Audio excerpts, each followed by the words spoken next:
Jazzcast Pros. If you're a woman contemplating your next move, you've found the perfect podcast to empower your self-growth journey. Welcome to High Vibe Table Talks, the podcast to help you, the cautiously ambitious woman, remove mental barriers and take action now so that you can achieve your high vibe desires. All right, welcome.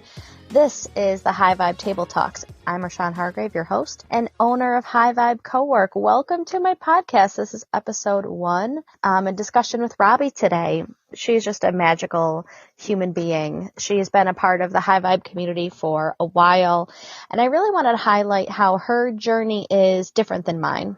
I recently left my job about 6 months ago to go full-time into my business, and that was my plan for a while. That was kind of my light at the end of the tunnel. Robbie's journey is a bit different. She is not full-time in her creative efforts, and her passion projects have their space. They have their time and importance and boundaries. So at the end of the day, the lesson that I want you to grab from this, or I hope comes through, is there is no perfect or right path. There is no wrong decision. Take the direction that feels good to you. If you go down that path and it doesn't feel right and you want to pivot. Pivot does not equate to failure. There are messy middles no matter what direction you choose, but take the should out of the right path for you. So pull up a seat, grab a cup of coffee as we chat with Robbie. Well, welcome, Robbie. Welcome to the High Vibe Table Talks. Thank you so much for joining us today. I am so excited to be here, Marshawn. This is truly like an honor. I'm thrilled. I love working with you on stuff. I love seeing this new thing you're doing. This is great. Awesome. Thank you so much. How are you today? I am really great. I'm excited for this podcast and for the table that you're building. Thank you. Yeah, you were like one of the first people I told about the whole table idea too, because I was so inspired. Yeah, and it stuck with me. How are you doing? I'm good. How are you feeling about it? I'm like, it feels very vulnerable for me. It's not even that I feel like I can't do it or that it'll be bad, but the voice that keeps coming up is like, oh, you're just a bandwagoner. Everybody has a podcast. Like, you're just like trying to, I don't know. It's like this weird voice around that, you know? What comes to mind is an Elizabeth Gilbert thought. Yes, maybe everyone else has done this, but they haven't done what you're going to do. Yeah. Or they haven't, they don't see it the way you see it. And so like, truly it is unique. And even if it's not, okay. Like, I think often the point is the creation or the process. Like, even if you are making an absolute identical thing to what someone else has done and the world at large maybe won't be massively changed by this, which probably isn't true. But even if that was the case, your experience of going through this will probably do some significant changing for you. And then the ripple effect outwards ultimately changes things for everyone in your orbit. Yeah. And thank you for bringing that book up too, because it reminds me of the part where she's like, do it as if it's like the most important thing in the world. And also simultaneously don't give a shit at all. Yes. Yes. I love that. And as I was getting ready for this, I realized how deeply that book has informed my relationship with creativity. So I will be quoting her throughout. But I really do love that, the duality of that idea of it is like deeply important and spiritual and meaningful in the overall tapestry of like human existence. And it doesn't matter. Yeah. It just doesn't matter at all. It's both. Yeah, because at the end of the day, like, I want to do this for me. Yeah. And nothing else really, like, who cares? Who cares? Who cares? And truly, nobody cares about this as much as you do. Yeah. And that's every creative project. Like, no one cares about the thing you make as much as you. Yeah. Cool. I love an organic convo. And I appreciate you, like, fumbling through this first part with me and helping me kind of create the process as I go through it. Yeah. Oh, you're welcome. I think we need to champion the process. Yeah. A lot more. I think this is not like a throwaway part of it. It's like a cool part of the process. Yep. For those of us in the audience that don't know Robbie, can you tell us a little bit more about who you are, kind of where you're from and what you do? Yeah. My name is Robbie Young Murphey. As a artist and a musician, I go by Robbie Young. I grew up in Mississippi, so I am a kind of Southeast girl at heart, but I've spent most of my adult life in New York City or in Philly. And beyond that, I really aspire to like a nomadic life. I love the idea of creating my life wherever I am, and that not necessarily being tied to a place or a job, an occupation, but really that being kind of intrinsic to me and it going with me wherever I am. As a vocation, I am a project manager. Right now I work at an ad agency, meaning I help brands develop marketing campaigns that tell their stories in a meaningful way.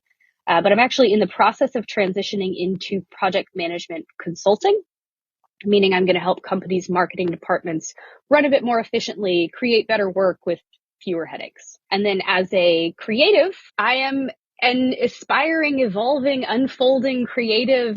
And I don't quite know what that is or that means, but for me at least, I think that's really integral to being a creative, is being a little bit undefined. One of my most recent projects has been in music. I released my first album, my first EP last fall. And so for the last several months, I've thought of myself as a musician, and in many ways, and I absolutely am. But over the last couple of days, I've really been thinking about how I am a musician and whatever else that is. And so my focus has been on music, but I am not just a musician. I am many things. And that's an ongoing conversation I'm having with myself.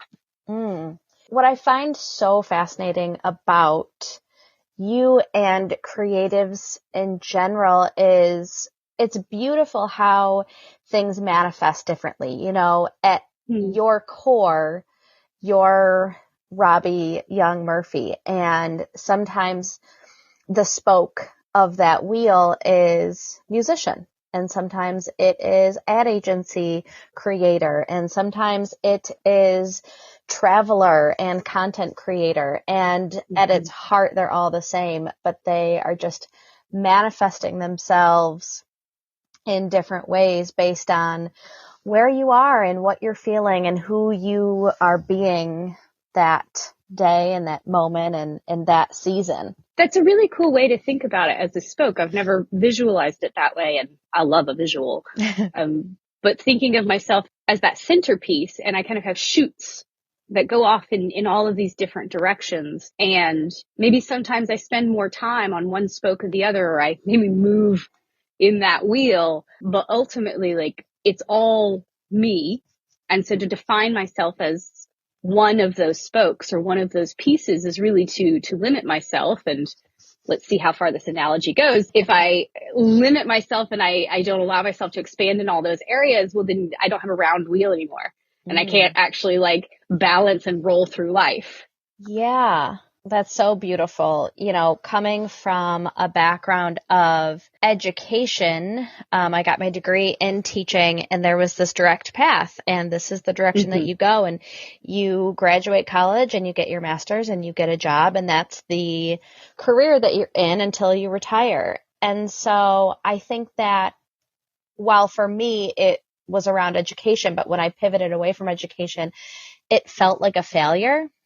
And one of the things that I love that you do is you use pivots as a new adventure, a new rainbow to chase, a new way to show up for yourself. And you're very curious, and how can I show up in this new version of myself? And that's really cool and very inspiring to me. Yeah, I think it's become an important part of my self-care approach is to have a lot of curiosity about who I am, like my identity, and even like what I'm doing and where I'm going to be. And sometimes I try to think of approaching myself or approaching life for this next chapter with more questions than answers, and almost like trying to look for the better question or understand the better question rather than answer it.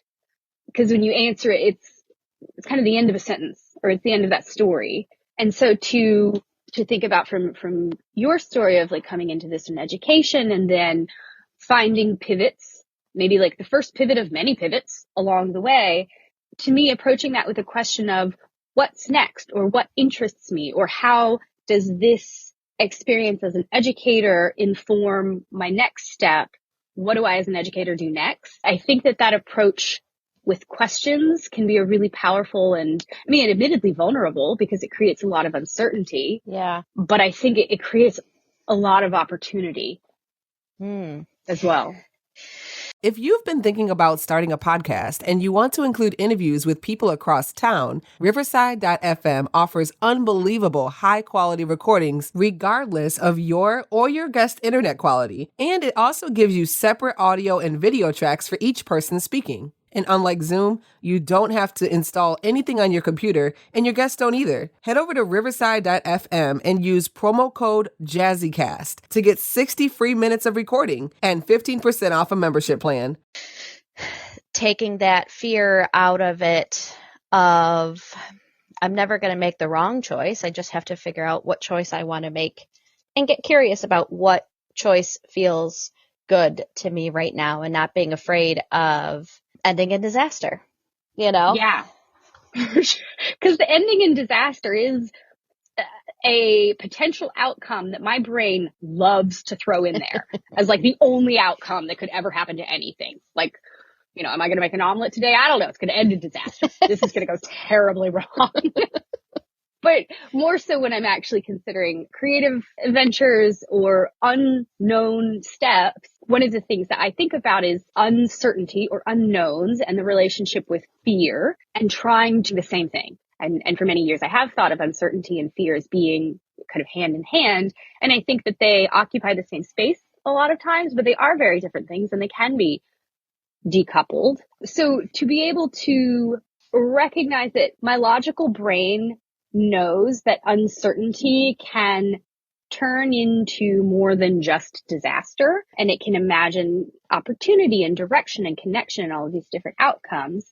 My emotional brain often gets stuck in fear and can only imagine the bad stuff. And one of the ways that I have helped to create space for my brain, but also like a lot of compassion for my mind as well, is I got this from Rachel Cargill, and she said this thing on a podcast once, I think.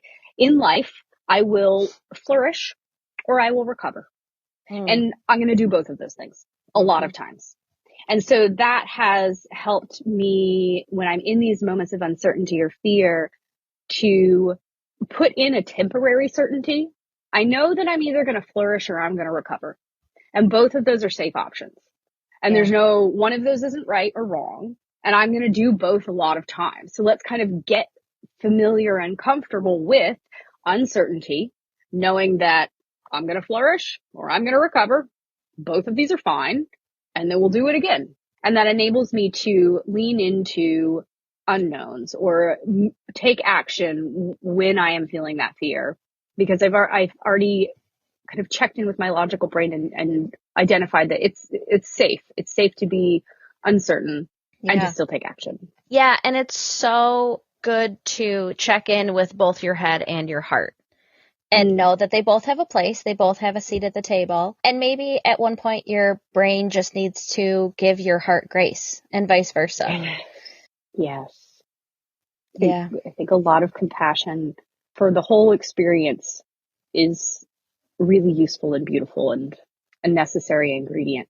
So one of the reasons why I wanted you as my first guest is, first, you've been a long time member of my community, and I think that any call that Robbie is on is just magical. There's just so much beauty in it, and I feel like our brains work differently. And so to have the paradigm of your brain and life experiences and then kind of seeing our journeys together through both of those is just it's just really cool. And so I think the big thing that I wanted out of this episode is there's no one way to do anything creatively, whether it is building a business, whether it is a passion project, whether it is in some form of growth. And so can you tell us a little bit about what creativity in that process looks like for you? Perhaps one of the first steps of my creative journey was realizing how deeply I was convinced that I was a non-creative. Really? And I think that oh my gosh, yes. Wow. And especially because I grew up in a very creative, a musical family, and my other siblings took more kind of overtly creative paths. Mm-hmm. And so I thought I was the business kid. And I, was just the non-artist of the group. And this was an idea that I picked up, I don't know, sometime in my formative years and stayed with me until mid-30s. And then something started challenging that. I'm not even sure I could really pinpoint what started eroding this confidence that I was a non-creative, but something started chipping away at that. And it became very apparent to me that I needed to kind of detach myself from this idea that I was a non-creative, or perhaps it was even broader than that, like detach myself from what I had considered my identity and become curious about what am I actually, or what else can I be? And that detachment, I think, created a lot of possibilities. And in that, I started my relationship with creativity as it is now. And in this sense, I'm talking about creativity kind of with like a capital C, like creativity as an entity or as a person, like my friend creativity. And it feels very collaborative. Like it feels definitely like something that creativity and I like work on together, or I think about it as dancing. Like creativity has asked me to dance, or it's floated in and it has this idea and it's circled around me. And it's like, hey, you want to play with this idea with me? You want to come out and play? And I take its hand and I walk out on its floor with it, and it's usually awkward and we're just stepping on each other's feet and can't find the rhythm. And it's very much like a negotiation or collaboration. And that has become more comfortable as I've engaged with it. It was very uncomfortable at first, mostly because I couldn't get out of the mindset that I was going to do it wrong. And it was going to be, awful and embarrassing, and everyone was going to hate what I was going to make, or it wasn't going to be enough. And in doing this dance with creativity, with ideas, I've really come to embrace the idea of playing with it. And with that comes this idea that like, it's just not that big of a deal, y'all. Like, it's not that deep. It's both like deeply important and spiritually meaningful. And like, it is as important as I think it is. And it also doesn't matter at all. And somehow those two ideas make sense together, and they do play together. And then I think as I played with creativity and collaborated, I also found the space to unfold and evolve, meaning the directions changed many times. And I think that that's part of the process, not it going wrong. Sometimes I've struggled with having an idea going into a project and being kind of attached to what I think this is going to look like, and being unable to shift or pivot, or when I feel pulled towards a pivot, I make myself wrong for that. And I think that like, oh, I'm getting off track, or I've lost the vision.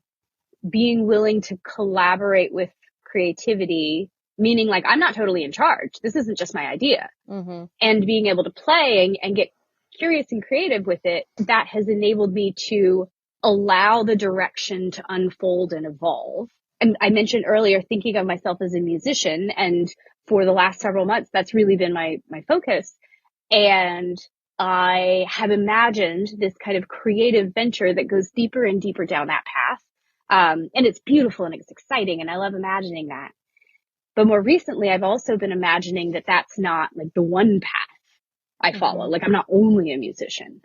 And so allowing myself to imagine other ways in which I create or explore or expand, because I've given myself the space to allow that, I don't have fear that I'm giving up on my dream of being a musician. I see it actually as like allowing a bigger dream. I'm a musician and and again, it creates a lot of this unknown and uncertainty because I'm collaborating with creativity, which in my mind is like an active thinking entity and has its own ideas coming into this. And so being open to that uncertainty, it opens me up to so much more possibility than I would have if it was my own idea and I was just creating everything and doing it on my own instead of opening up to kind of the uncertainty and a little bit of mysticism of, you know, the role that I think this creative entity plays in the process. Can we just go back to the fact that my mind is blown that you, for a long period in your life, did not consider yourself a creative? Sure. That blew my mind because I have been on a similar journey, and the point in which you and I met, which I believe was in a Facebook group after Jen Sincero did a live event during COVID.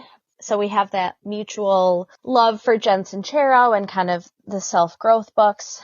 And so when you and I met, you were very much exploring yourself as a creative. So I never knew kind of that prior version of yourself. Yeah. But I had a similar journey but I do have a pivotal moment in which I cut off being a creative from my identity. And it was in my 9th grade English class. I stayed after school because I was struggling with writing a paper. And I said to my teacher, I said, you know, I have these like thoughts and ideas in my brain, but I can't translate them and put them on the paper. And she goes, well, they're words in your brain. Why can't you just take the words from your brain and put them onto the paper? And at that moment, I was like, okay, so if you're a writer, which I would put in the traditional category of creative, then words just come to you and you just put them on the paper and it's this magical flow that just happens.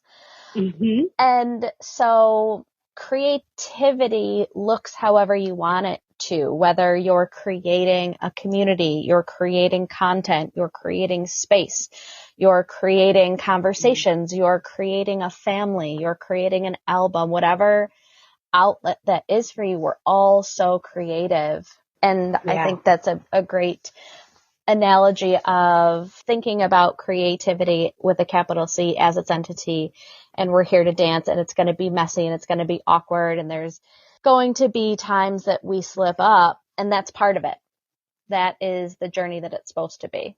Yeah. Girl, where have you been? I haven't seen you at work in a while. Girl, I quit and started my own business. Really? That's amazing. How did you do it? Well, I've been listening to this Beauty Boss Millionaire podcast, and it really helped me change my mindset from an employee to a CEO. All that from a podcast? Yes, the Beauty Boss Millionaire walks you through the process of starting a business and making your first million. I need that in my life. I need someone to help me. Just go to beautybossmillionaire.com or pull it up on your favorite podcast app. It's time to boss up. We're actually going to get a part 2 because how awesome is this conversation with Robbie? I remember when I first heard the sentiment that creativity was its own entity, and it just blew my mind. And I love talking about it in this way with someone as dynamic and creative as Robbie. So I hope that that was helpful for you. In part 2, we're going to get to talk about how Robbie and my journey has been separate, and the idea of not putting the pressure of creativity to support your lifestyle, which is the journey that Robbie is currently on, the season that she's currently in, versus my season where I put all my eggs into the high vibe basket, and also what future Robbie looks like, and my lightning round questions, which I'm excited to share with you. So if you enjoyed this episode, make sure you subscribe to the podcast, find myself and Robbie on Instagram, and I look forward to seeing you at the next High Vibe Table Talks, which will come out next week. So this is the High Vibe Table Talks podcast, because big dreams and small steps can transform your life. See you next time.